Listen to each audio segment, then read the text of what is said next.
Hello everyone and welcome to Chapter 8 Reading Day. I just thank you guys so much for watching my new videos and just getting started and being here with me. This is also a really good chapter.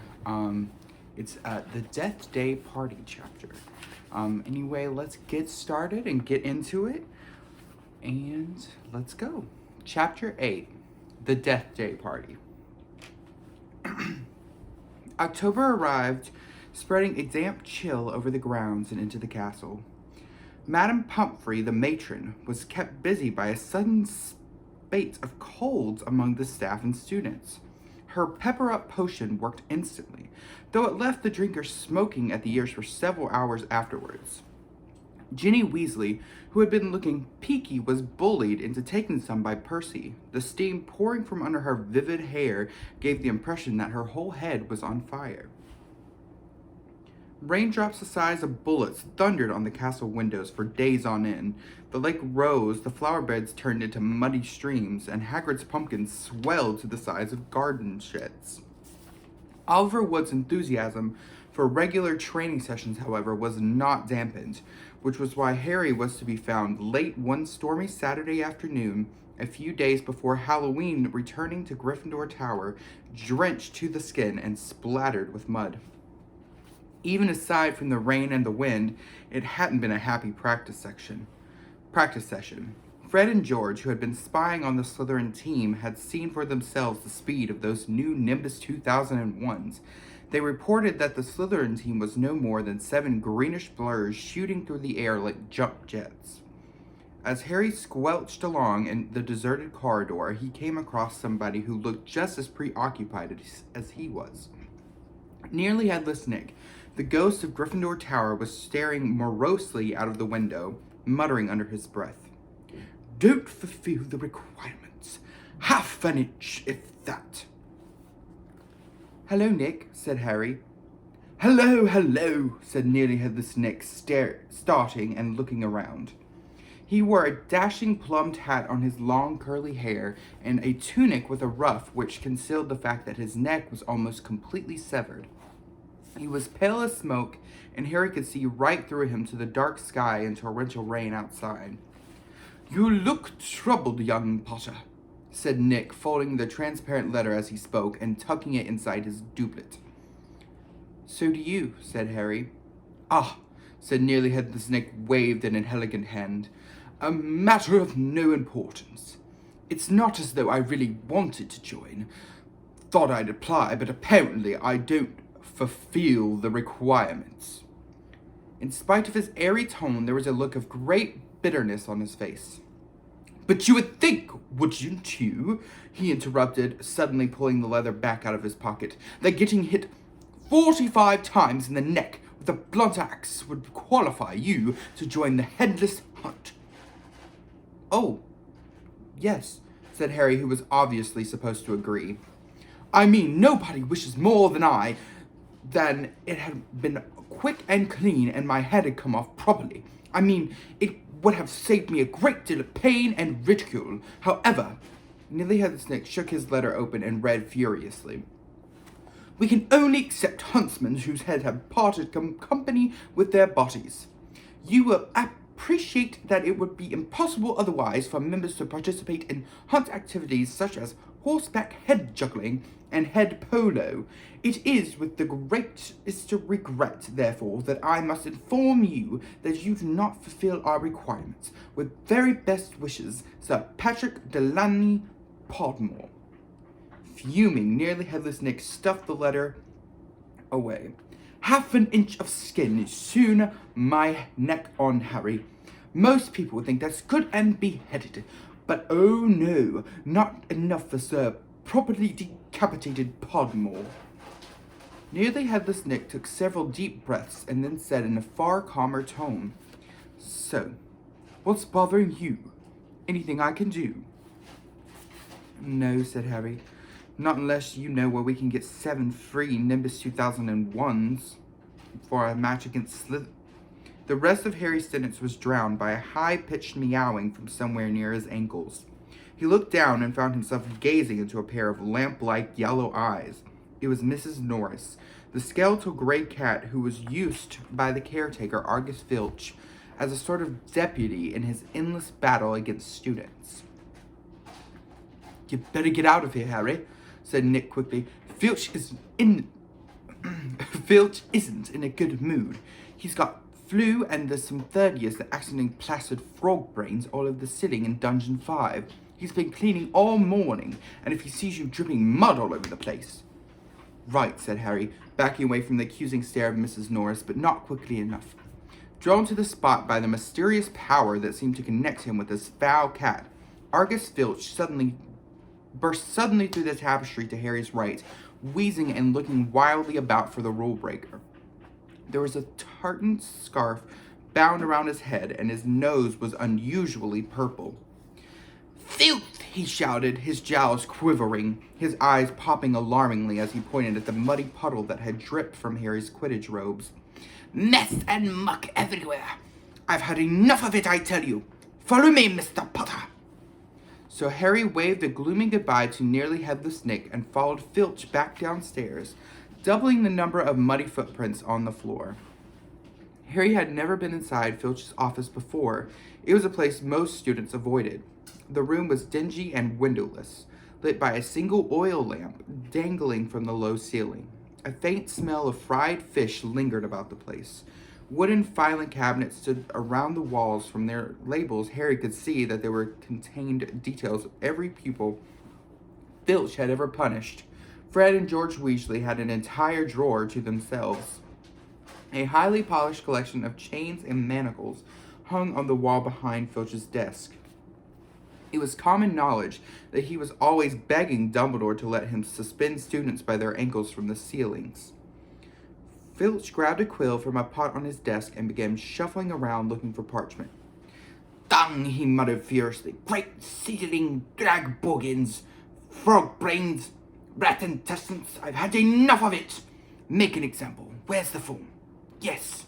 He retrieved a large roll of parchment from his desk drawer and stretched it out onto the front of him, dipping his long black quill into the ink pot. "Name? Harry Potter. Crime?" "It was only a bit of mud," said Harry. "Only a bit of mud to you, boy, but to me it's an extra hour of scrubbing," shouted Filch, a drip shivering unpleasantly at the end of his bulbous nose. "Crime. Befouling the castle. Suggested sentence?" Dabbing at his streaming nose, Filch squinted unpleasantly at Harry, who waited with bated breath for his sentence to fall. But as Filch lowered his quill, there was a great bang and on the ceiling of the office floor, which made the oil lamp rattle. "Peeves!" Filch roared, flinging down his quill in a transport of rage. "I'll have you this time! I'll have you!" And without a backward glance at Harry, Filch ran flat-footed from the office, Mrs. Norris streaking alongside him. Peeves was a school poltergeist, a grinning airborne menace that lived to cause havoc and distress. Harry didn't much like Peeves, but couldn't help feeling grateful for his timing. Hopefully, whatever Peeves had done, and this time it sounded as though it was something very big, would distract Filch from Harry. Thinking that he should probably wait for Filch to come back, Harry sank into the moth-eaten chair next to the desk. There was only one thing on it apart from his half-completed form. A large, glossy purple envelope with silver writing on the front. With a quick glance at the door to check that Filch wasn't on his way back, Harry picked up the envelope and read.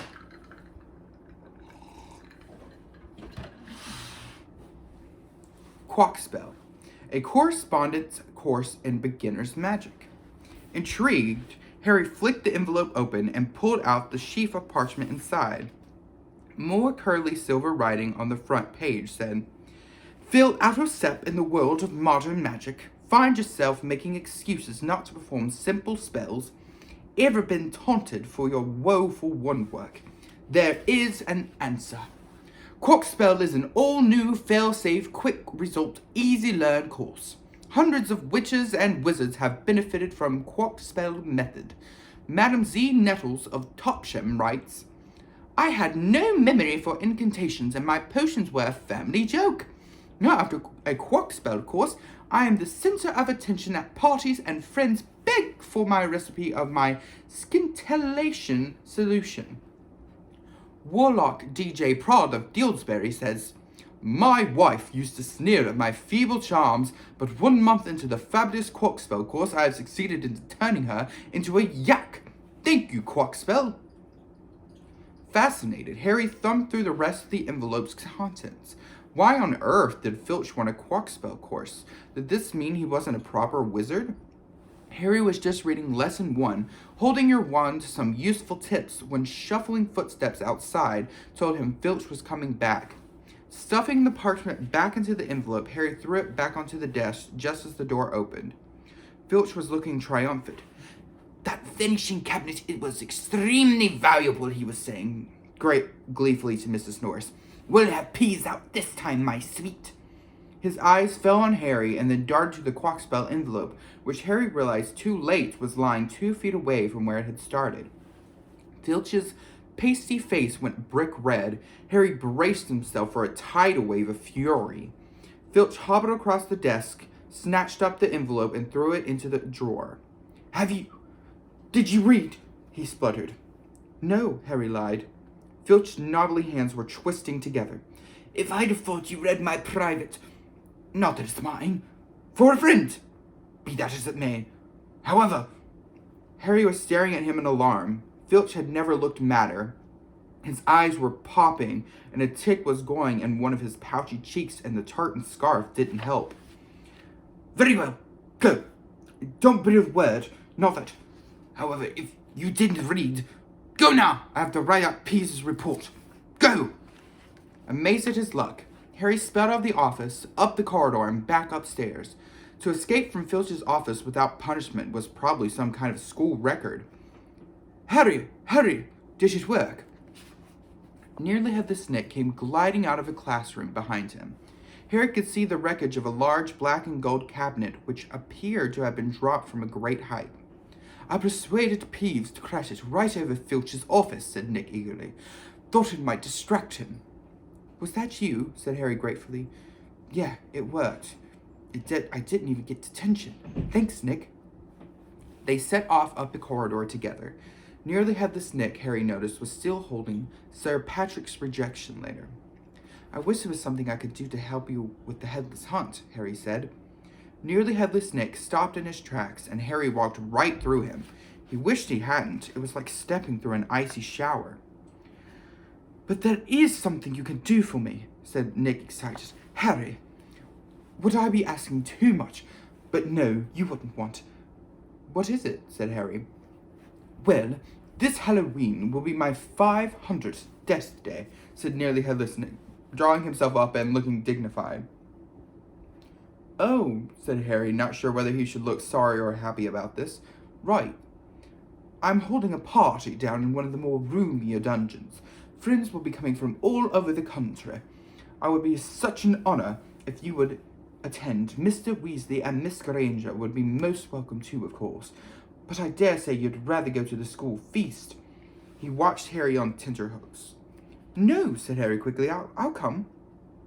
My dear boy! Harry Potter at my death day party.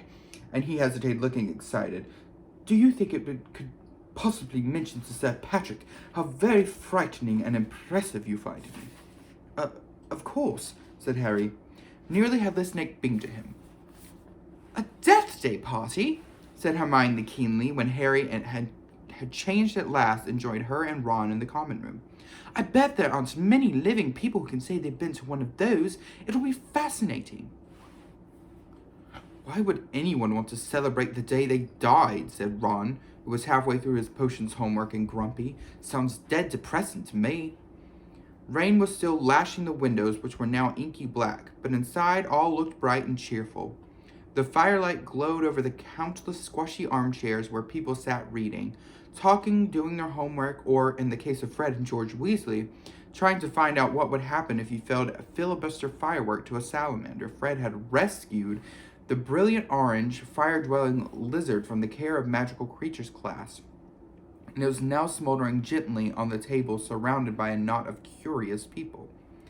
Harry was on the point of telling Ron and Hermione about Filch and the Quackspell course when the salamander suddenly whizzed into the air, emitting loud sparks and bangs as it whirled around the room. The sight of Percy bellowing himself hoarse at Fred and George, and the spectacular display of tangerine stars showering from the salamander's mouth, and his escape into the fire with accompanying explosions, drove both Filch and the Quackspell envelope from Harry's mind. By the time Halloween arrived, Harry was regretting his rash promise to go to the Death Day party. The rest of the school were happily anticipating their Halloween feast. The Great Hall had been decorated with the usual live bats. Hagrid's vast pumpkins had been carved into lanterns large enough for 3 men to sit in. And there were rumors that Dumbledore had booked a troupe of dancing skeletons for entertainment. "A promise is a promise," Hermione reminded Harry bossily. "You said you'd go to the Death Day party." So at 7 o'clock, Harry, Ron, and Hermione walked straight past the doorway to the packed Great Hall, which was glittering invitingly with gold plates and candles, and directed their steps instead towards the dungeons. The passway leading to Nearly Headless Nick's party had been lined with candles too, though the effect was far from cheerful. These were long, thin, jet-black tapers, with all burning bright blue, casting a dim, ghostly light even over their own living faces. The temperature dropped with every step they took. As Harry shivered and drew his robes tightly around him, he heard what sounded like 1,000 fingernails scraping on an enormous blackboard. "Is that supposed to be music?" Ron whispered. They turned a corner and saw Nearly Headless Nick standing at a doorway hung with black velvet drapes. "My dear friends," he said mournfully, "welcome, welcome. So pleased you could have come." He swept off his plumed hat and bowed them inside. It was an incredible sight. The dungeon was full of hundreds of pearly white, translucent people, mostly drifting around a crowded dance floor, waltzing to the dreadful, quivering sound of 30 musical saws played by an orchestra on a black draped platform. A chandelier overhead blazed midnight blue with 1,000 more black candles. Their breath rose and mist before them. It was like stepping into a freezer. "Shall we have a look around?" Harry suggested, wanting to warm up his feet. "Careful not to walk through anyone," said Ron nervously, as they set off around the edge of the dance floor. They passed a group of gloomy nuns, a ragged man wearing chains, and the fat friar, a cheerful Hufflepuff ghost, who was talking to a knight with an arrow sticking out of its forehead. Harry wasn't surprised to see that the Bloody Baron, a gaunt, staring Slytherin ghost covered in silver bloodstains, was being given a wide berth by the other ghost. "Oh no," said Hermione, stopping abruptly. Turn back! Turn back! I don't want to talk to Moaning Myrtle." "Who?" said Harry as they backtracked quickly. "She haunts the girls' toilet on the first floor," said Hermione. "She haunts a toilet?" "Yes. It's been out of order all year because she keeps having tantrums and flooding the place. I never went in there anyway if I could avoid it. It's awful trying to go to the loo with her wailing at you." "Look, food," said Ron. On the other side of the dungeon was a long table also covered in black velvet. They approached it eagerly, but next moment had stopped in their tracks, horrified. The smell was quite disgusting. Large rotten fish were laid on handsome silver platters. Cakes burned charcoal black were heaped with salvers. There was a great maggoty haggis, a slab of cheese covered in furry green mold, and in pride of place was an enormous gray cake in the shape of a tombstone, with tar-like icing forming the words, "Sir Nicholas de Mimsy Porpington, died 31st of October, 1492. Harry watched amazed as a portly ghost approached the table, crouched low, and walked through it. His mouth held wide so that it passed through one of the stinking salmon. "Can you taste it if you walk through it?" Harry asked him. "Almost," said the ghost sadly, and he drifted away. "I expect they've got to let it rot to give it a strong flavor," said Hermione knowledgeably, pinching her nose and leaning closer to look at the putrid haggis. Can we move? I feel sick, said Ron. They barely turned around, however, when a little man swooped suddenly from under the table and came to halt in midair before them. Hello, Peeves, said Harry cautiously. Unlike the ghosts around them, Peeves the poltergeist was the very reverse of pale and transparent. He was wearing a bright orange party hat and a revolving bow tie and a broad grin on his wide, wicked face. Nibbles, he said sweetly, offering them a bowl of peanuts covered in fungus. No thanks, said Hermione. Heard you talk about poor Myrtle, said Peeves, his eyes dancing. Rude you was about poor Myrtle. He took a deep breath and bellowed. Oi, Myrtle! Oh, no, Peeves. Don't tell her what I said. She'll be really upset, Hermione whispered frantically. I didn't mean it. Don't mind her. Hello, Myrtle. A squat ghost of a girl had glided over. She had the gloomiest face Harry had ever seen, half hidden behind lank hair and thick pearly spectacles. What? She said sulkily. How are you, Myrtle? Said Hermione in a falsely bright voice. It's nice to see you out of your toilet. Myrtle sniffed. Miss Granger was just talking about you, said Peeves slyly in Myrtle's ear. Just saying how nice you look tonight, said Hermione, glaring at Peeves. Myrtle eyed Hermione suspiciously. You're making fun of me, she said, silver tears welling rapidly in her small, see-through eyes. They're having fun down there. No, honestly, didn't I say how nice Myrtle looks, said Hermione, nudging Harry and Ron painfully in the ribs. Oh, yeah, she did. Don't lie to me, Myrtle gasped, tears now flooding down her face while Peeves chuckled happily over her shoulder. Do you think I don't know what people call me behind my back? Fat Myrtle, ugly Myrtle, miserable, moaning, moping Myrtle. You've missed out, Spotty, Peeves hissed in her ear. Moaning Myrtle burst into anguished sobs and fled from the dungeon. Peeves shot after her, pelting her with moldy peanut shelling. Spotty, Spotty! Oh dear, said Hermione sadly. Nearly headless Nick now drifted towards them through the crowds. Enjoying yourselves? Oh yes, they lied. Not a bad turnout, said Nearly Headless Nick proudly. The Wailing Window came all the way up from Kent. It's nearly time for my speech. I'd better go and warn the orchestra. The orchestra, however, stopped playing at that very moment, and they and everyone else in the dungeon fell silent, looking around in excitement as a hunting horn sounded. Oh, here we go, said Nearly Headless Nick bitterly. Through the dungeon wall burst a dozen ghost horses, each ridden by headless horsemen. The assembled clapped wildly. Harry started to clap too, but stopped quickly at the sight of Nick's face. The horses galloped into the middle of the dance floor and halted, rearing and plunging a large ghost in front of them, whose bearded head was under his arm. Blowing the horn, leapt down, lifted his head high into the air so that he could see over the crowd. Everyone laughed, and strode over to Nearly Headless Nick, squashing his head back onto his neck. Nick, he roared, how are you? Head still hanging in there? He gave a hearty guff and clapped Nearly Headless Nick on the shoulder. Welcome, Patrick, said Nick stiffly. Livens, said Sir Patrick, spotting Harry, Ron, and Hermione and giving a huge fake jump of astonishment so that his head fell off again. The crowd howled with laughter. Very amusing, said Nearly Headless Nick darkly. Don't mind Nick, said Sir Patrick's head from the floor. Still upset we won't let him join the hunt. But I mean to say, look at the fellow. I think, said Harry hurriedly in a meaningful look from Nick. Nick's very frightening and, Ha! Yelled Sir Patrick's head. Bet he asked you to say that.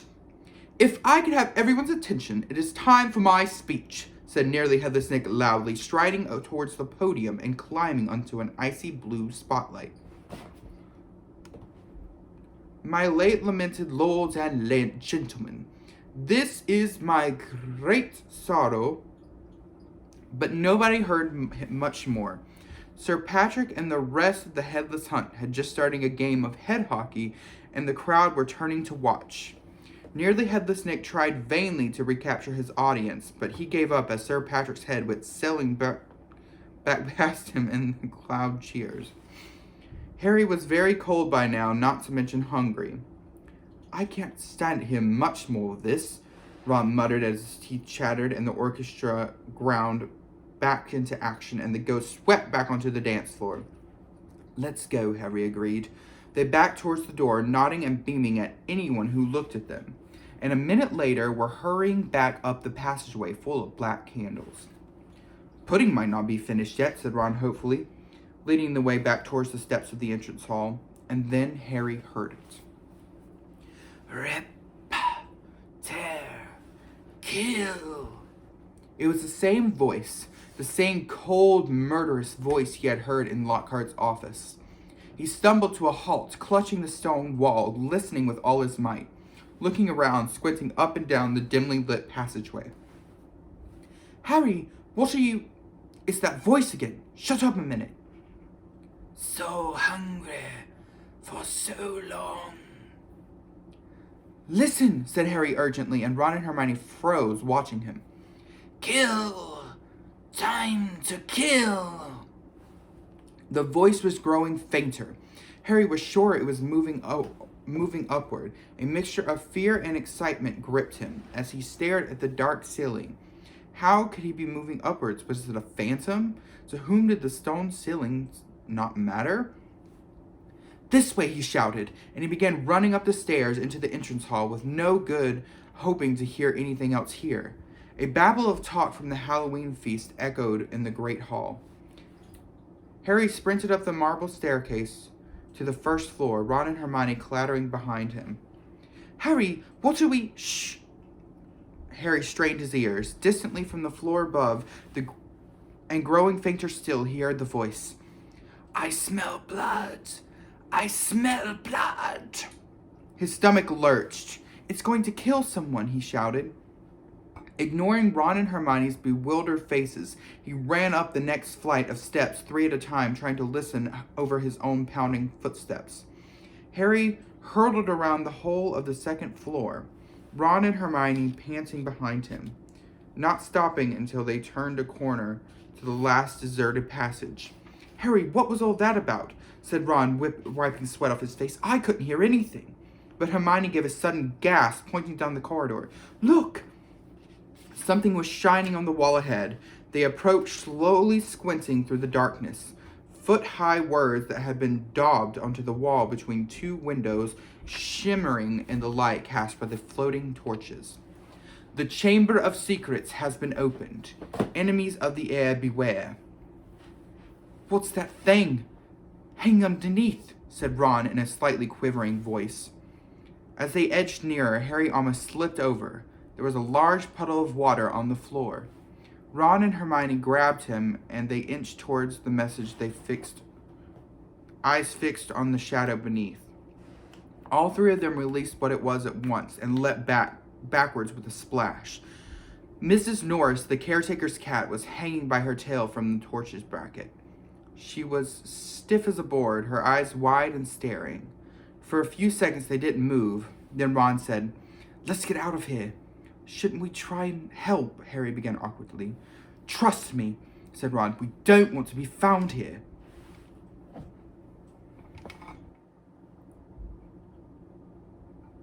That is my cat. He's having fun down here. Shouldn't we be trying to help? Trust me, we don't want to be found here. But it was too late. A rumble through the distant thunder, stomp boots. From either end of the corridor where they stood came the sound of hundreds of feet climbing the stairs and a loud, happy talk of well-fed people. The next moment, students were crashing through the passageway from both ends. The chatter, the bustle, and the noise died suddenly as the people in front spotted the hanging cat. Harry, Ron, and Hermione stood alone in the middle of the corridor.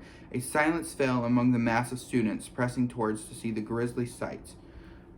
And someone shouted through the quiet, Enemies of the air, beware! You'll be next, mudbloods. It was Draco Malfoy. He had pushed to the front of the crowd, his cold eyes alive, his usual bloodless face flushed as he grinned at the sight of the hanging, immobile cats. End of chapter. Would you like to come up here and join me? He's being his usual menace self today.